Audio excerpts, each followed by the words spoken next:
Honorable Speaker, I present the budget for 24-25. Introduction.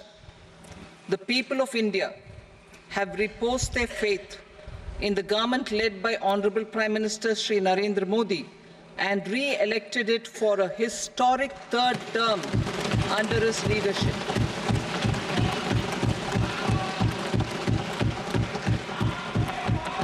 We are grateful for their support, faith, and trust in our policies.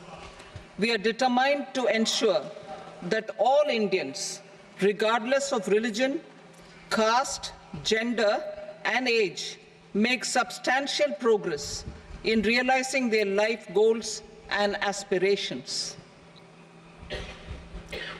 Global context. The global economy, while performing better than expected, is still in the grip of policy uncertainties.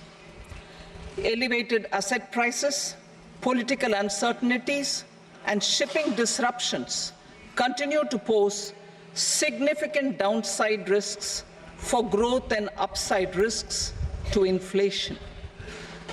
In this context, India's economic growth continues to be the shining exception and will remain so in the years ahead.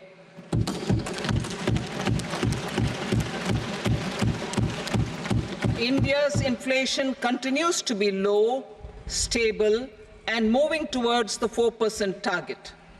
Core inflation, that is non-food and non-fuel, currently is 3.1%. Steps are being taken to ensure supplies of perishable goods reach markets adequately. Interim budget.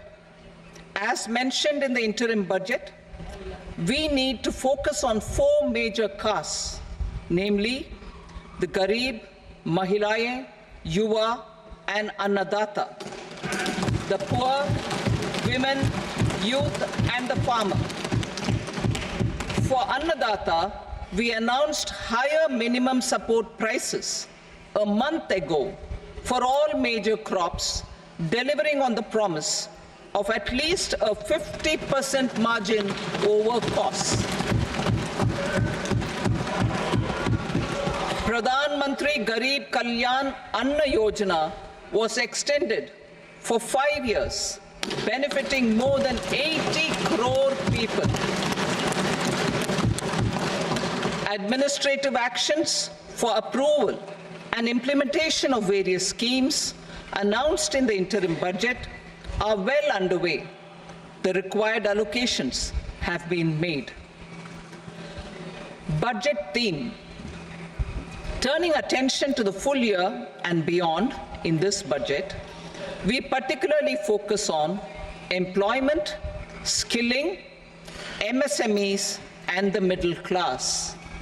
I am happy to announce the Prime Minister's package of 5 schemes and initiatives to facilitate employment, skilling, and other opportunities for 4.1 crore youth over a 5-year period,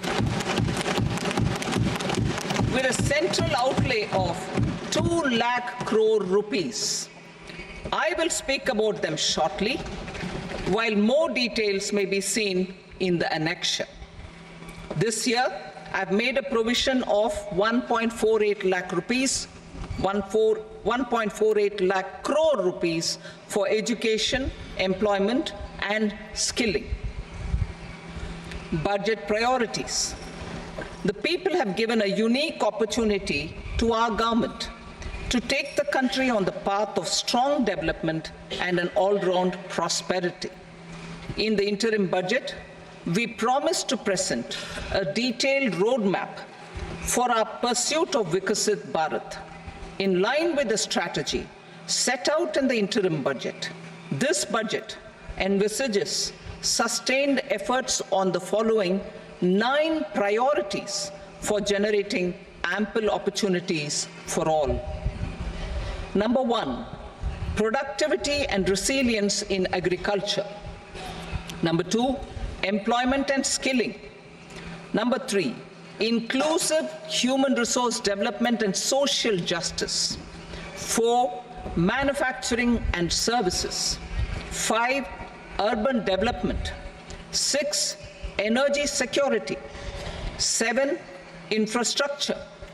8, innovation, research and development. And 9, next generation reforms.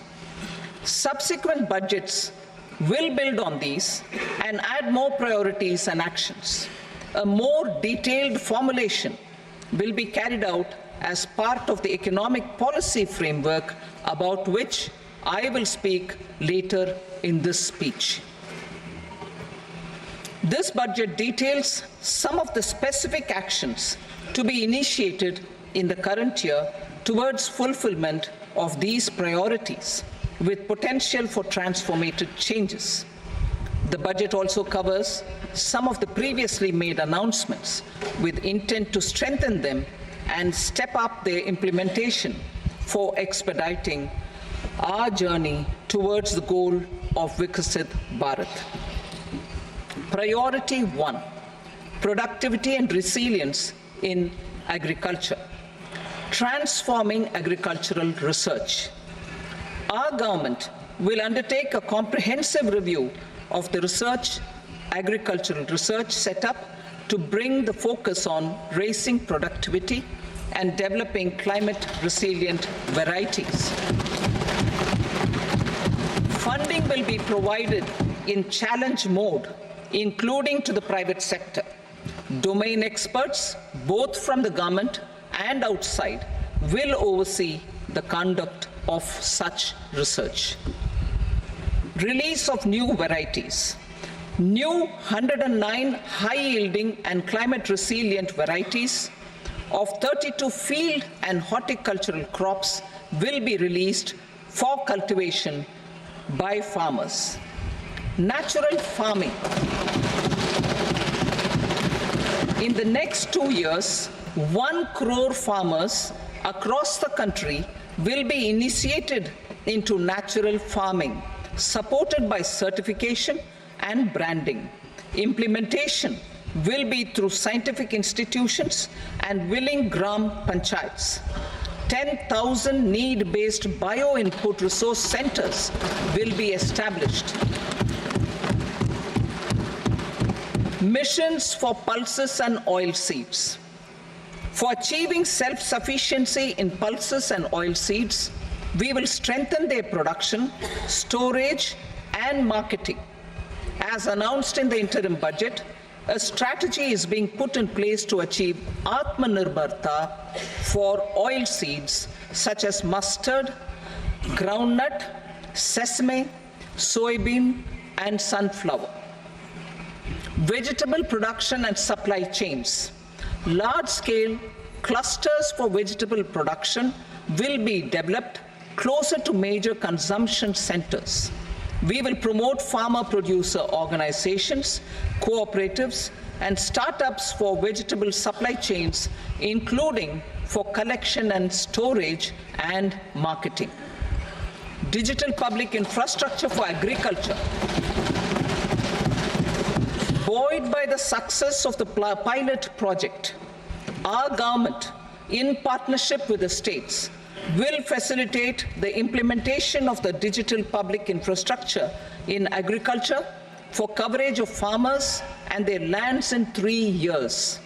During this year, digital crop survey for Garib using the DPI will be taken up in 400 districts. The details of 6 crore farmers and their lands will be brought into the farmer and land registries. Further, the issuance of Jan Samarth-based Kisan credit cards will be enabled in 5 states. Shrimp production and export. Financial support for setting up a network of nucleus breeding centers for shrimp brood stocks will be provided. Financing for shrimp farming, processing, and export will be facilitated through NABARD. national cooperation policy. Our government will bring out a national cooperation policy for systematic, orderly, and all-round development of the cooperative sector, fast-tracking growth of rural economy and generation of employment opportunities on a large scale will be the policy goal. This year, I have made a provision of 1.52 lakh crore rupees for agriculture and allied sectors.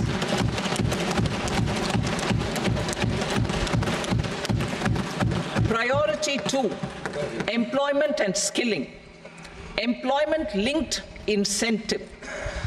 Our government will implement following 3 schemes for employment-linked incentive as part of the Prime Minister's package. These will be based on enrollment in the EPFO and focus on recognition of first-time employees and support to employees and employers. Scheme A, first-timers. This scheme will provide 1 month wage to all persons newly entering the workforce in all formal sectors.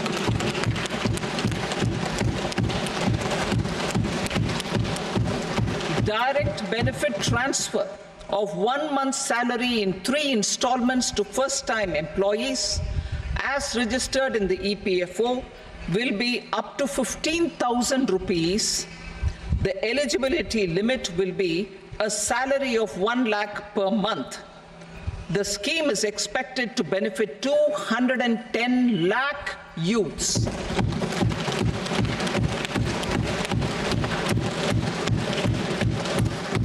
Scheme B, job creation in manufacturing.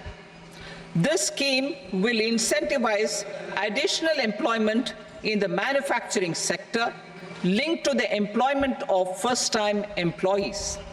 An incentive will be provided at specified scale directly both to the employee and the employer with respect to the EPFO contribution in the first 4 years of employment.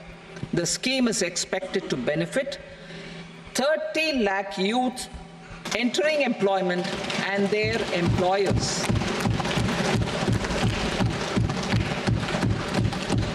Scheme C, support to employers. This employer-focused scheme will cover additional employment in all sectors. All additional employment within a salary of 1 lakh rupee per month will be counted.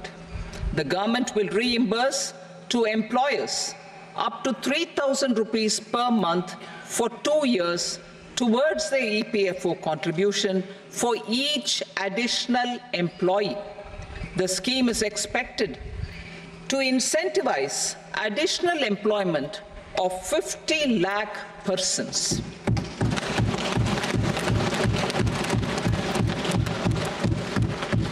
Participation of women in the workforce. We will facilitate higher participation of women in the workforce through setting up of working women hostels in collaboration with industry and establishing creches. In addition, the partnership will seek to organize women-specific skilling programs and promotion of market access for women SHG enterprises. Skilling program. I'm happy to announce a new centrally sponsored scheme as the 4th scheme under the Prime Minister's package for skilling in collaboration with state governments and industry. 20 lakh youth will be skilled over a 5-year period.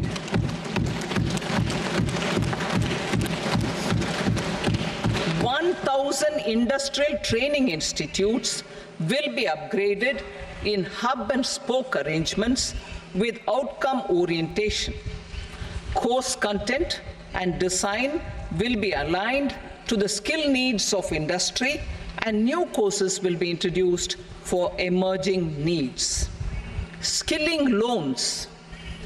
The model skill loan scheme will be revised to facilitate loans up to 7.5 lakh rupees with a guarantee from a government-promoted fund.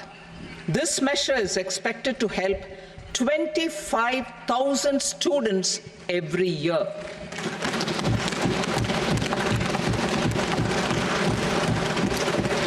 Education loans for helping our youth who have not been eligible for any benefit under government schemes and policies. I am happy to announce a financial support for loans up to 10 lakh rupees for higher education in domestic institutions.